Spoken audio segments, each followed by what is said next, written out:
Good day mga kaibigan. Maliit pa ako, nalaman ko na pag slave ka ng time, nagmamadali ka dahil ng time, marami mangyari sa iyo. Ngayon maraming tao namatay dahil sa time. Ngayon sa newspaper, nagmamadali sila masundo ang yung tatay nila sa ospital. Yun, namatay. Dahil aksidente. Nag-drive siya ng tricycle. Hindi siya nag-signal na mag-turn right sa gasolinan. Nagmadadali rin ang sa likod. Biglang nabanggaan siya, namatay.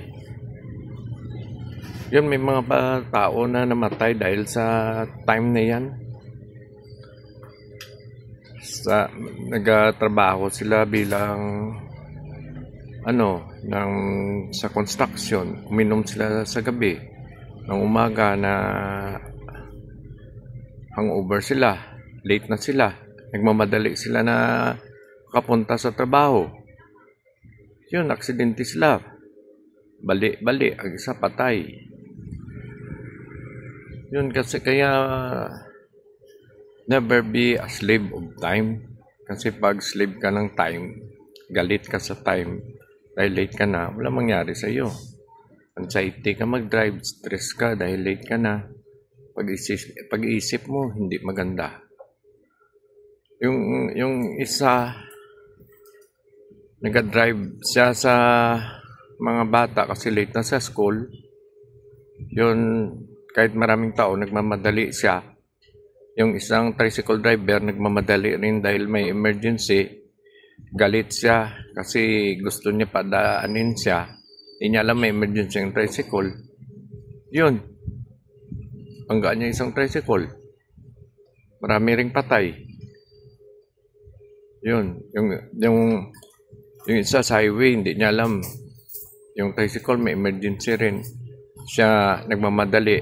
Hindi niya alam buntis yung kargan niya. Nagmamadali ng mga anak. Yun. Madali sa umuwi, banggaan niya, napatay rin. Kaya ang time yon ang delikado. Kaya, pag namatay, anong cause ng sakit niya? Hindi aksidente.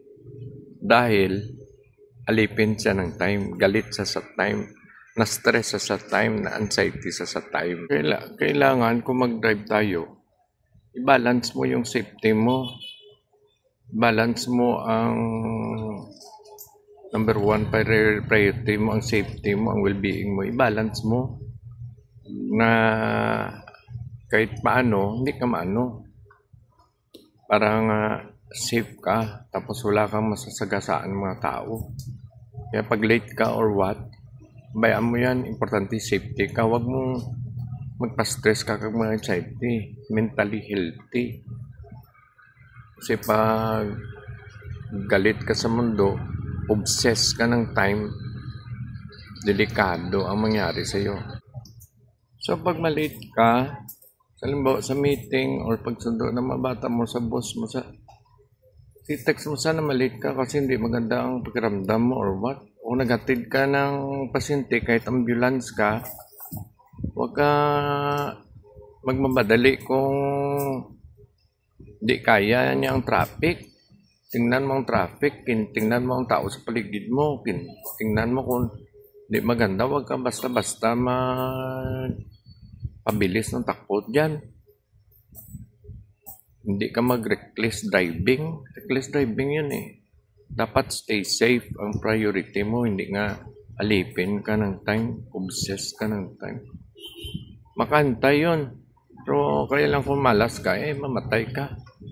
Kaya bawat sakay mo sa sakyan mo, either you will be killed or you will kill somebody. So, always pag-start mo, Lord, bantay ako. Keep safe. Tapos avoid ka ng mga negative na mga tao or toxic relationship na bago ka mag-drive. Toxic kanila, mamatay ka. Pag ma-aksidente kasi toxic ang trabaho mo, toxic paligid mo, toxic ang yaw-yaw sa asawa mo da. Pag abot mo to sa kung yung utak mo di maganda, maaksidente ka.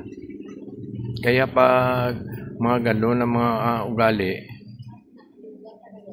keep cool, kalma, tapos stay away sa mga negative na tao, mga negative events. Kag magdasal na guide ka ni Lord mag-drive. Kaya huwag magpaalipin sa time. Kahit sino dyan, stay calm ka kung mag-drive. Kaya demonyo yung mga tao sa paligid mo na pinapadali ka, wala, pupunta ka sa impyerno talaga. Kaya stay safe, stay calm, stay positive,